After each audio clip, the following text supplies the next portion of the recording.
రాజస్థాన్లోని సికార్ జిల్లాలో 3 కొండల మధ్య కొలువైన జీన్ మాతా ఆలయం ఒక అద్భుత శక్తిపీఠం.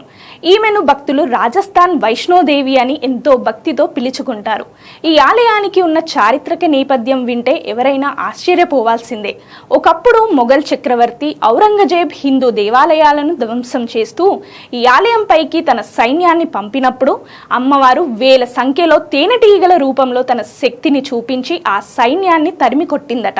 ఔరంగజేబ్ చక్రవర్తి అమ్మవారి శక్తికి భయపడి స్వయంగా ఆలయానికి వచ్చి క్షమాపణలు చెప్పుకున్నాడని చరిత్ర చెబుతోంది.